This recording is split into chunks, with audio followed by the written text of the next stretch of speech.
Hello વિદ્યાર્થી મિત્રો, good morning. હવે આપણે જેની રાહ જોઈ રહ્યા છીએ એટલે કે સ્કૂલ ઓપન થવાની એ સમય આપણાથી ખૂબ નજીક છે અને હવે આપણે ફ્યુચરમાં એટલે કે થોડા સમયની અંદર જ રૂબરૂ મળી શકીશું અને ઓલ ઓવર જે કંઈ પણ ડિફિકલ્ટીઝ, ડાઉટ્સ જે કંઈ પણ ભેગા થયા છે તેનું આપણે સોલ્યુશન વ્યવસ્થિત મેળવી શકીશું. તો ત્યાં સુધી તો આપણે સ્ટડી કન્ટિન્યુ રાખવું જ પડશે. એટલા માટે વાત કરીએ આજે આગળ. લાસ્ટ લેક્ચર સુધી આપણે બર્નોલી સમીકરણના ઉપયોગો અને ડાયનેમિક લિફ્ટની ચર્ચા કરેલી હતી. આજે મિત્રો તેને અનુલક્ષીને અમુક દાખલાઓની ચર્ચા કરીશું જે એક્ઝામ માટે અને એમસીક્યુ માટે સૂત્ર આધારિત ઉપયોગી છે. તો એમાં જોઈએ સૌપ્રથમ આપણે ટેક્સ્ટબુક ઉદાહરણ નંબર 10.7. રકમ તમને આપેલી છે, ટાઇટલ લખીને લોહીનો વેગ, એટલે કે બેભાન કરેલા એક કૂતરાની મોટી ધમનીમાંથી વહન પામતા લોહીને વેન્ચ્યુરી મીટર મારફતે અન્ય માર્ગે વાળવામાં આવે છે અથવા તો આવેલ છે. ઇન શોર્ટ, અહીંયા લોહીનું વહન કરવા માટે આપણે વેન્ચ્યુરીમીટરનો ઉપયોગ કરીએ છીએ. વેન્ચ્યુરીમીટર એટલે એક એવું સાધન કે જેમાં કોઈ એક આડછેદ મોટો હોય અને એક આડછેદ કેવો હોય, નાનો હોય. બે અલગ અલગ આડછેદનું ક્ષેત્ર ધરાવતી એક વહન નળી છે. આપણે એવું પસંદ કરીએ જેમાં તમને કીધું છે પહોળા ભાગનું ક્ષેત્રફળ ધમનીના ક્ષેત્રફળ જેટલું જ, એટલે કે એ બરાબર 8 mm². પહોળા ભાગના ક્ષેત્રફળને આપણે કેપિટલ એ વડે દર્શાવીએ છીએ. તો અહીંયા તમને કેપિટલ એ બરાબર આપેલું છે 8 mm². પણ mm² આપણને રસ નથી, મીટર²માં રસ છે, એટલે 10⁻6 મીટર² થશે. અને સાંકડા ભાગનું ક્ષેત્રફળ એટલે કે સ્મોલ એ, સાંકડા ભાગનું ક્ષેત્રફળ એટલે સ્મોલ એ 4 mm², એટલે કે 4 × 10⁻6 મીટર² છે. બેના ક્ષેત્રફળ આપેલા છે, મોટું અને નાનું આડછેદનું ક્ષેત્રફળ. ધમનીમાં દબાણ ઘટાડો 24 પાસ્કલ છે. એટલે દબાણમાં થતો ફેરફાર આપણે કેટલો લઈએ છીએ, 24 પાસ્કલ. ડેલ્ટા પી જનરલી આવતું હોય છે P1 - P2, જે તમને આપેલું છે 24 પાસ્કલ. તો ધમનીમાં વહેતા લોહીની ઝડપ કેટલી હશે? ધમનીમાંથી વહેતું લોહીની ઝડપ એટલે કે મોટા આડછેદમાંથી પસાર થતું ઝડપ. કારણ કે ધમનીનું ક્ષેત્રફળ એ પહોળા ભાગના ક્ષેત્રફળ જેટલું જ હોવાથી તમને શું કહે છે, ધમનીમાંથી વહેતા લોહીની ઝડપ એટલે કે વેન્ચ્યુરીમીટરનો જે મોટો આડછેદ છે એમાંથી પસાર થતા તરલની ઝડપ આપણે શોધવાની છે, જેને આપણે જનરલી V1 વડે વ્યાખ્યાયિત કરીએ છીએ. એના વડે V1. તો અહીંયા આપણે શોધવાનું છે મિત્રો V1. એના વડે લોહીની ઘનતા આપેલી છે ρ બરાબર 1.06 × 10³ kg પ્રતિ મીટર ક્યુબ. હવે યાદ કરો, વેન્ચ્યુરીમીટર માટે સરસ મજાનું એક સૂત્ર હતું. બધા ભાગના ક્ષેત્રફળ આપેલા છે, દબાણમાં થતો ફેરફાર આપેલો છે, V1 આપણે શોધવો છે અને ઘનતા પણ આપેલી છે. તો વેન્ચ્યુરીમીટરમાંથી પસાર થતા તરલની ઝડપ એના માટેનું એક સરસ મજાનું સૂત્ર હતું. વેન્ચ્યુરીમીટરમાંથી પસાર થતા તરલની ઝડપ V1 = સરસ મજાનું સૂત્ર છે મિત્રો, યાદ કરો. 2 P1 - P2 2 P1 - P2 × a² છેદમાં ρ a² - a². આવું સૂત્ર છે. અહીંયા તમારે માત્ર કિંમત જ મૂકવાની છે, જે વેન્ચ્યુરીમીટરના સમીકરણમાંથી જ આપણે તારવેલું હતું. એટલે યાદ રાખો સૂત્ર મિત્રો, એમસીક્યુ માટે ખૂબ જ અગત્યના છે. તો અહીંયા માત્ર આપણે કિંમત મૂકતા જઈએ અને સોલ્યુશન કરીએ. તો 2m9 P1 - P2 એટલે 24 પાસ્કલ × 24 × a² એટલે થશે સ્મોલ એ 4² એટલે 16 અને 10⁻6² એટલે 10⁻12 છેદમાં ρ તમને આપેલું છે 1.03 × 10⁻3. અહીંયા બંનેની બાદબાકી છે. બંનેની બાદબાકી માટે એક વાત કરું, સ્ક્વેર કરીને છે, એટલે જો આનો સ્ક્વેર થશે 10⁻12, આનો પણ થશે 10⁻12. તો હું 10⁻12 કોમન કરી લઉં છું, 10⁻12 કોમન, અને મૂળ પદની બાદબાકી. તો અહીંયા 8² એટલે કે 64 અને 4² એટલે કે 16. ક્લિયર? આપો સાદુરૂપ અને મેળવો જવાબ. चलो अंश में जवाब आवशे मित्रों। अंश में लगभग जवाब आवे छे, एम नाम लखुं छुं विदाउट केल्क्युलेशन। लगभग जवाब आवशे मित्रों 16 समथिंग कंईक, पण डायरेक्ट जवाब लखी दઉં। चलो केल्क्युलेशन तमारे करवानुं। अहीं जे कांई पण पद आवे केल्क्युलेशन बाद घात सहित जे कांई पण पद आवे एनुं तमारे वर्गमूळ लेवानुं छे अने वर्गमूळ बाद तमारुं अंतिम पद एटले के अंतिम झड़प v1 ए थशे लगभग 0.123 मीटर प्रति सेकंड। तो धमनीमांथी पसार थती लोहीनी झड़प ए हशे 0.123 मीटर प्रति सेकंड। क्लियर? चलो त्यारबाद नजर नाखीए आपणे स्वाध्यायना दाखला उपर। एकदम सरळ एवो स्वाध्यायनो 10.14 नंबरनो दाखलो, जेमां तमने कीधेलुं छे पवननी टनलमां एक नमूनाना विमान परना प्रयोगमां પાંખની ઉપરની અને નીચેની સપાટીઓ આગળ વહનની ઝડપ એટલે કે તરલના વહનની ઝડપ અનુક્રમે 70 મીટર પ્રતિ સેકન્ડ અને 63 મીટર પ્રતિ સેકન્ડ છે। ધારો કે આપણે પવનની ટનલમાં આપણે વિમાન ગતિ કરી રહ્યું છે એવું વિચારીએ અને વિમાનની પાંખ માટે જો આડછેદ દોરીએ તો આડછેદ એરોફોઇલ આકારનો હોય છે, એટલે કંઈક આવો હોય છે, આપણને ખબર છે।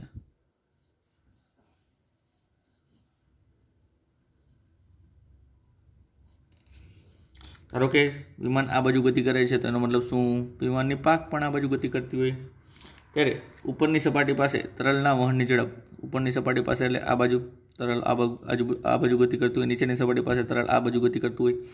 ઉપરની સપાટી પાસે તરલના વહનની ઝડપ આપણે ધારો કે v1 ધારીએ, નીચેની સપાટી પાસે તરલના વહનની ઝડપ આપણે શું ધારીએ છીએ? v2 ધારીએ છીએ। તો તમને અહીં લખી દઉં v1 અને v2 કેટલા આપેલા છે? તો કે v1 આપેલું છે 70 મીટર પ્રતિ સેકન્ડ અને v2 તમને અહીંયા આપેલું છે મિત્રો 63 મીટર પ્રતિ સેકન્ડ। ઉપરનો ભાગ એટલે 70 અને નીચેનો ભાગ એટલે v2 એટલે કે 63। तो अँ तमने सौ प्रथम आपेलू है v1 is equal to 70 metre प्रति सेकंड और v2 एटले 63 मीटर प्रति सेकंड।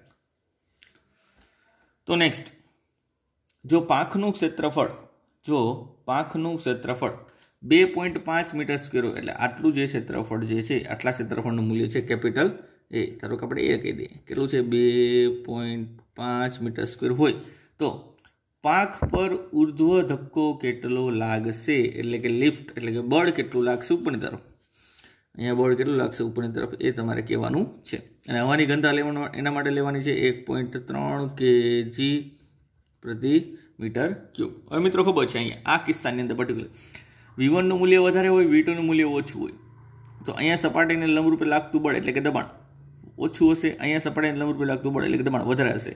आथी આપણે એવું કહી શકીએ આના પર લાગતું નેટ ફોર્સ કઈ બાજુ હોય? ઉપરની તરફ હોય। કઈ બાજુ? નેટ ફોર્સ ઉપરની તરફ। અને તેનું સૂત્ર શું છે? તો એફ નું સૂત્ર છે પી એ એટલે કે આ લખી શકીએ જનરલી ડેલ્ટા પી ઇન્ટુ એ। એના માટે તમારે શું શોધવું જોઈએ? એના માટે તમારે શોધવું જોઈએ ડેલ્ટા પી એટલે કે દબાણનો તફાવત। ધારો કે આ સપાટીએ ઉદ્ભવતું દબાણ P1 છે અને આ સપાટીએ ઉદ્ભવતું દબાણ P2 છે। તો અહીંયા આપણે જાણીએ છીએ મિત્રો, ખાસ લખી દઉં છું કે જો V1 ગ્રેટર ધેન V2 લઈએ તો તમને ખબર છે કે આને અનુલક્ષીને P1 લેસ ધેન P2 થશે એટલે કે P2 મોટા થશે। તો અહીં તમારે બર્નોલી સમીકરણ ઉપરથી જો તમે દબાણ તફાવત કેલ્ક્યુલેટ કરો તેમાં P1 માઇનસ P2 કરવું અને આપણે બર્નોલી સમીકરણ ઉપરથી હાઇટ તો સરખી જ લઈએ છીએ। તો ઉપર પેલા બર્નોલી સમીકરણ શું હતું? બર્નોલી સમીકરણ बर्नौली समीकरण P1 plus 1/2 rho V1 square plus rho G H1 is equal to P2 plus 1/2 rho V2 square plus rho G H2। હવે આપણે ખબર છે બંને સપાટીની હાઇટ લગભગ જમીનથી એક જ સરખી કહેવાય, બહુ જાજો ડિફરન્સ ન હોય એટલે આપણે H1 H2 કેન્સલ કરી નાખીએ છીએ અને આમાંથી આપણે શું બનાવવાનું છે મિત્રો? તો કે મોટું કોણ છે? P2, તો P2 માઇનસ P1 બનાવવાનું છે। ચલો બનાવીએ P2 માઇનસ P1 એટલે ડેલ્ટા પી દબાણનો તફાવત થશે। જો P2 માઇનસ P1 કરશો તો અહીંયા થશે 1/2 રો, આ બાજુ લેવું એટલે માઇનસ, એમાં પણ 1/2 રો છે એટલે 1/2 રો કોમન, અહીંયા વધશે V1 સ્ક્વેર, આ પેલી બાજુ આવશે એટલે માઇનસ V2 સ્ક્વેર। ચલો દબાણ તફાવત મળી ગયો તમને? તો યસ, જેને આપણે શું કહીશું? ડેલ્ટા પી। આ છે ઉપર અને નીચેની સપાટી પાસેનો દબાણ તફાવત, દબાણો તફાવત। હવે જો દબાણ તફાવત મળી જાય તો પાંખ પર લાગતું ઉર્ધ્વ દિશામાંનું બળ એ પણ મળી જાય। તો લખીએ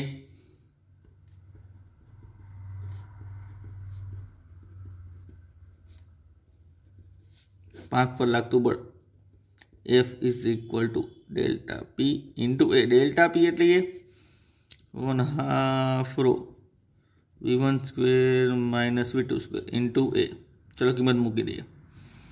અહીંયા 1/2 રોની કિંમત છે મિત્રો 1.3, V1 સ્ક્વેર એટલે કે 70નો સ્ક્વેર અને V2 સ્ક્વેર એટલે કે 63નો સ્ક્વેર ઇન્ટુ એ એટલે 2.5। આ મૂકી દઈએ। 70નો સ્ક્વેર એટલે 1749, 4900 થશે અને 63નો સ્ક્વેર લગભગ 3979 થશે। ચલો બાદબાકી કરીએ, સદરૂપ આપીએ તો અંતિમ જવાબ લગભગ 1.513 ગુણ્યા 10⁻³ ન્યૂટન આવશે। કેટલો આવશે? 1.513 ગુણ્યા 10⁻³ એટલે કે ઉર્ધ્વ દિશામાં લાગતો ધક્કો કેટલો હશે? 1.513 ગુણ્યા 10⁻³ ન્યૂટન। ક્લિયર? આ તો સ્વાધ્યાય 10.14 નંબરનો દાખલો। ચલો આ સેમ મેથડને અનુલક્ષીને પણ થોડોક આપણે ડિફરન્સ લઈએ છીએ અને એવું એક અગત્યનું ઇમ્પોર્ટન્ટ ઉદાહરણ આપણે ચર્ચા કરીએ। ઉદાહરણ નંબર 10.8 જે તમે ટેક્સ્ટ બુકની અંદર આપેલું છે। જોઈએ રકમ, પછી ચર્ચા કરીએ આગળ।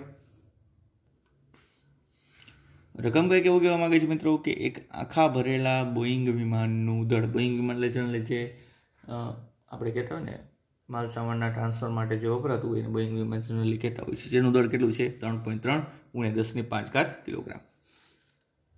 બોઈંગ વિમાનનું દળ આપેલું છે 3.3 ગુણ્યા 10⁵ કિલોગ્રામ। તેની પાંખોનું કુલ ક્ષેત્રફળ એ આપેલું છે 500 મીટર સ્ક્વેર, એટલે બંને પાંખોનું થઈને હશે 500 મીટર સ્ક્વેર છે અને તે 960 કિલોમીટર પ્રતિ અવરની ઝડપથી સમક્ષિતિજ ઉડ્ડયન કરી રહ્યું છે। એટલે કે અહીંયા તમને ઉપરની સપાટીની ઝડપ નથી આપેલી, નીચેની સપાટીની ઝડપ નથી આપેલી, પણ તમને એવરેજ એટલે કે V ડાયરેક્ટલી આપી દીધું છે 960 કિલોમીટર પ્રતિ અવર, જેને આપણે V વડે દર્શાવી। V બરાબર 960 કિલોમીટર પ્રતિ અવર, જેને આપણે સામે ફેરવશું મીટર પ્રતિ સેકન્ડમાં। મીટર પ્રતિ સેકન્ડમાં ફેરવવા માટે ગુણ્યા 1000 ભાગ્યા 3600 શું કરવા પડશે? ગુણ્યા 1000 ભાગ્યા 3600, ગુણ્યા 1000 ભાગ્યા 3600 કરશો એટલે તમારી પાસે જવાબ આવશે 266.6। આનો જવાબ આવશે મીટર પ્રતિ સેકન્ડમાં 266.6 મીટર પ્રતિ સેકન્ડ। હવે જો ખાસ યાદ રાખજો, જનરલી આપણે વાત કરીએ ધારો કે પાંખનું ક્ષેત્રફળ, આપણે આકાર દર્શાવી દઈએ, એરોફોઇલ દર્શાવી દઈએ તો અહીંયા ઉપરની ઝડપ આપણે કીધું પ્રમાણે V1 ધારીએ છીએ, આ પાસે V1, અહીંયા ધારીએ છીએ V2। જો બોઈંગ વિમાન આ બાજુ ગતિ કરે તો ક્લિયર? તો અહીંયા સપાટીને લંબરૂપે ઉદ્ભવતું દબાણ ઉપરની સપાટી P1 છે, નીચેની સપાટી ઉદ્ભવતું દબાણ P2 છે અને સાથે સાથે લખી દઉં કે અહીંયા V1 > V2 હોવાથી P2 > P1 થશે।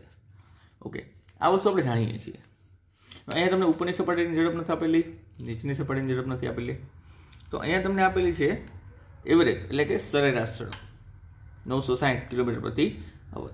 તો આપણે ઉપરની સપાટીની કયો નીચેની સપાટીની કયો એવરેજ કયો એ થશે 960 કિલોમીટર પ્રતિ, અને જો એવરેજ આપેલું હોય તો આના બરાબર લખી શકો V1 + V2/2, ઉપરની V1 નીચેની V2, તો એવરેજ થશે V1 + V2/2। ક્લિયર? તો બે ક્વેશ્ચન પૂછેલા છે। ક્વેશ્ચન નંબર 1, પાંખોની નીચે અને ઉપરની સપાટીઓ વચ્ચેનું દબાણ તફાવત એટલે કે P1 P2 એટલે આપણે શોધવાનું છે પહેલા ક્વેશ્ચનની અંદર P2 - P1 કેટલું થશે, દબાણ તફાવત શોધો। અને બીજો પ્રશ્ન એવો છે, પાંખની નીચેની સપાટીની સાપેક્ષે ઉપરની સપાટી પરની હવાની ઝડપનો આંશિક વધારો કેટલો હશે?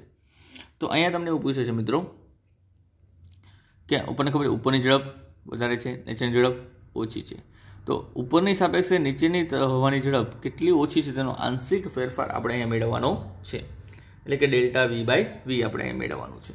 ક્લિયર? તો બીજો પ્રશ્ન છે આપણો મિત્રો ડેલ્ટા V/V બીજાની સાપેક્ષે એટલે V2, આપણે આ વસ્તુ મેળવવાની છે। જ્યારે આવી રીતે ડિટેલમાં ચર્ચા કરીશું શું છે ખરેખર આંશિક ફેરફાર। ક્લિયર? તો સૌપ્રથમ પહેલા ક્વેશ્ચનનો જવાબ આવીએ। ક્વેશ્ચન નંબર A, તો લાસ્ટમાં તમને હવાની ઘનતા પણ આપેલી છે, લખી દઉં છું। હવાની ઘનતા ρ બરાબર કેટલી આપેલી છે? 1.2 kg/m3। ચલો પહેલો ક્વેશ્ચન પાછો, ઉપરની અને નીચેની સપાટી વચ્ચેનું દબાણ તફાવત. અહીંયા શોધવાનું છે આપણે દબાણ તફાવત, એટલે કે જનરલી આપણે લખતા હોઈએ છીએ ડેલ્ટા પી. એટલે શોધવાનું છે P12 - P1, પણ એને સંજ્ઞા આપી દીધી ડેલ્ટા પી.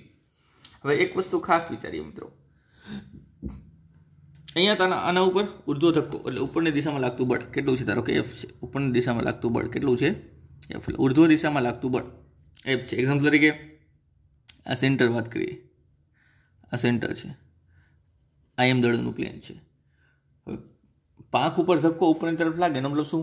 પ્લેન ઉપર ધક્કો ઉપરની તરફ લાગે છે. કારણ કે ખાસ કરીને વાત કરીએ તો સમગ્ર પ્લેનનું જે દળ જે છે એ બંને પાંખો ઉપર વિતરિત થયેલું હોય, એટલા માટે તેના ઉપર લાગતો ઉર્ધ્વ ધક્કો કેટલો હોય? F, ઉપરની તરફ. અને એમ દળને અનુરૂપ તેનું વજન બળ કઈ બાજુ હોય? નીચેની દિશામાં. એમ.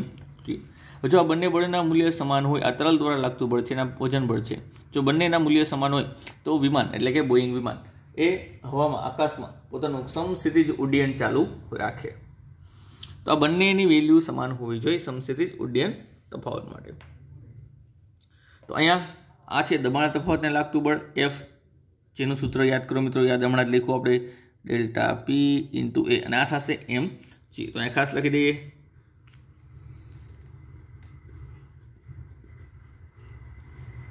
સમક્ષિતિજ ઉડ્ડયન માટે F બરાબર mg થવું જોઈએ. જે F એટલે કે તરલ દ્વારા લાગતું બળ, આ શું છે? તરલ દ્વારા લાગતું બળ એટલે હવા દ્વારા લાગતું બળ, અને આ છે પ્લેનનું એટલે કે વિમાનનું વજન બળ. હવે તરલ દ્વારા જે બળ લાગે છે એને આપણે દર્શાવીએ છીએ ડેલ્ટા પી ઇન્ટુ એ, એટલે કે ડેલ્ટા પી ઇન્ટુ એ બરાબર થશે મિત્રો mg. આપણે શું શોધવું છે? ડેલ્ટા પી. બનાવો ડેલ્ટા પી ને કરતા, તો ડેલ્ટા પી બરાબર થશે mg છેદમાં એ.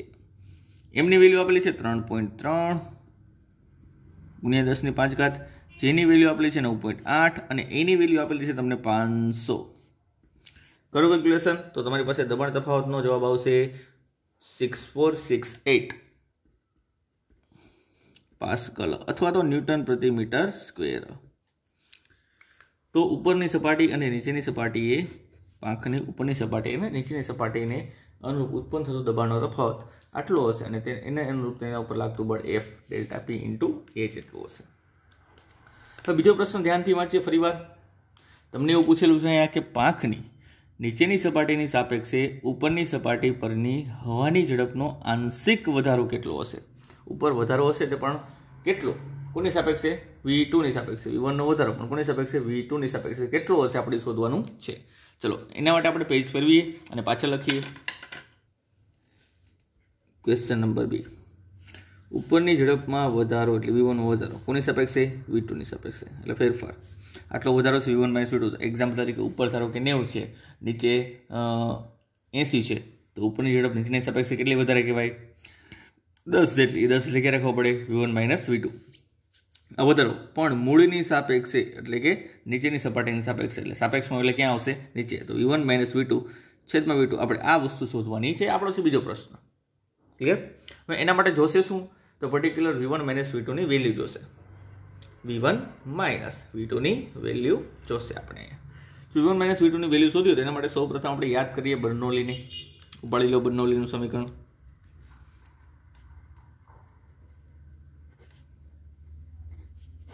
શોધે બર્નોલી સમીકરણ. બર્નોલી સમીકરણ તો P1 plus 1/2 rho V1 square plus 1/2 rho GH1 is equal to P2 plus 1/2 rho V2 square plus 1/2 rho GH2. Rho GH1 rho GH2 આપણે લખતા નથી આ કિસ્સાની અંદર, કારણ કે જમીનની સપાટીથી વિમાનનો જે પાંખ છે એ પાંખની નીચેની સપાટી અને ઉપરની સપાટીની હાઈટ લગભગ સરખી જ હોય. અહીં વધશે P1 plus 1/2 rho V1 square is equal to P2 plus 1/2 rho V2 square. ખાસ ધ્યાન રાખજો અહીંયા આપણે જે વિચારેલું છે V1 મોટું છે કે V2, તો અહીં V1 મોટું છે. ક્લિયર? એટલે V1 માંથી જ V2 બાદ થાય એટલો વધારો હશે. તો અહીંયા આપણે P2 માંથી P1 બાદ કરવું પડશે, એટલે V1 - V2 નો ડિફરન્સ મળી જાય. તો અહીં સદરૂપ આપીએ તો અહીંયા થશે P2 - P1 is equal two 1/2 row હમણાં આપેલું એ જ તે V1 square minus V2 square. આ 2 અને રો ને આ બાજુ લઈ લો એટલે નડે નહીં. 2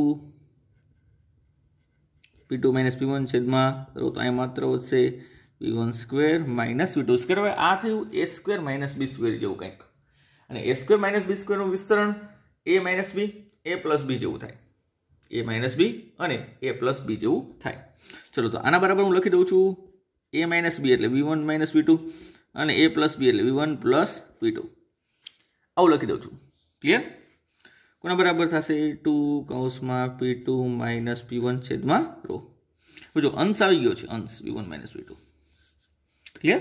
ચલો એના માટે V1 પ્લસ V2 નીચે લઈ જવા પડશે, તો થશે P2 માઇનસ P1 છેદમાં રો, અહીંયા આવશે 2, અહીંયા આવી જશે V1 પ્લસ V2 બરાબર થશે V1 માઇનસ V2. ચલો V1 માઇનસ V2 ને આ બાજુ લખી નાખો, V1 માઇનસ V2 ને આ બાજુ લખી નાખીએ, તો આ બાજુ જમણી બાજુ તો રહેશે. અંશમાં P2 માઇનસ P1 રાખું અને ઉપર નીચે બે વડે ભાગી નાખું. અહીંયા 2 વડે ભાગી શકે, બે કેન્સલ, અહીંયા 2 વડે ભાગીએ તો કંઈક આવું લખી શકીએ V1 plus V2 divide by 2. ઉપર નીચે આપણે શું કર્યું? 2 વડે ભાગ્યા. ચલો પાછા આવી જઈએ. V1 minus V2 is equal to P2 minus P1 છેદમાં રો. આ V1 પ્લસ V2 બાય 2 એટલે સરેરાશ ઝડપ V થાય છે, તમને રકમમાં આપેલી છે, તે તમને રકમમાં આપેલી છે, સરેરાશ ઝડપ V. ક્લિયર? ઓકે. હવે આપણે શોધવાનું છે V1 minus V2 by V2. હવે એનો મતલબ આ સમીકરણને મારે V2 વડે ભાગવા પડે તો તમને આ જવાબ મળે. હવે V2 તો આપણી પાસે છે નહીં, તો એના માટે શું કરવાનું? કાંઈ જ ને મિત્રો, તમને જે આપેલી છે સરેરાશ ઝડપ આપેલી છે. સરેરાશ ઝડપ આપેલી છે એનો મતલબ એવો થયો મિત્રો કે લગભગ તમે એને V1 પણ ગણી શકો અને લગભગ V2 પણ ગણી શકો. ક્લિયર? તો જ તમને સરેરાશ વેલ્યુ V આપેલી હોય.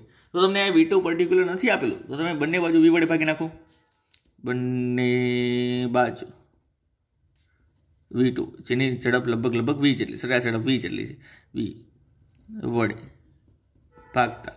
ચલો અહીંયા V વડે ભાગી તો આવું થશે V1 માઇનસ V2 છેદમાં V2. V2 લખીશ, જમણી બાજુ V લખીશ. ચલો આને V વડે ભાગી નાખો તો V કેન્સલ થઈ જાય, અહીંયા થશે P2 માઇનસ P1 છેદમાં રો. ક્લિયર? ચલો કિંમત મૂકી દો P2 માઇનસ P1 ની, એટલે કે ડેલ્ટા P ની. તો કે ડેલ્ટા P ની કિંમત હમણાં જ મેળવી આપણે. ડેલ્ટા P ની કિંમત 6468. એ થશે 6468 છેદમાં P એટલે કે છેદમાં રો છે, છેદમાં રો એટલે ઘનતા, અને અમારી ઘનતા તમને આપણી રકમમાં 1.2, તો અહીંયા થશે આપણે 1.2. ડિવાઈડ કરો, જેનો જે કંઈ પણ જવાબ આવે મિત્રો એ થશે દબાણમાં થતો આંશિક ફેરફાર. ક્લિયર? વેગમાં થતો આંશિક ફેરફાર, આંશિક વધારો, આટલા વધારો થયો છે. એટલો શું થયો છે મિત્રો? વધારો. જેને તમે ટકામાં ગણતરી કરીને પણ જવાબ મેળવી શકો છો. ક્લિયર? આટલા ટકા વધારે હશે એના માટે ગુણ્યા તમારે 100 કરવું પડશે. સેમ વસ્તુ તમને ઊંધું પણ પૂછે કે ઉપરની ઝડપ કેટલી વધારે હશે નીચેની સાપેક્ષે, તો એવું લખે કે નીચેની ઝડપ કેટલી ઓછી હશે ઉપરની સાપેક્ષે, તો એનો જવાબ તો સેમ જ થશે. ક્લિયર? એટલા ટકા ઓછી હશે. તો આથી ચર્ચા મિત્રો ઉદાહરણ નંબરની. ત્યારબાદ નેક્સ્ટ લેક્ચરમાં આપણે એક નવા ટોપિક સાથે મળીશું. ત્યાં સુધી આટલું ક્લિયર કરીએ.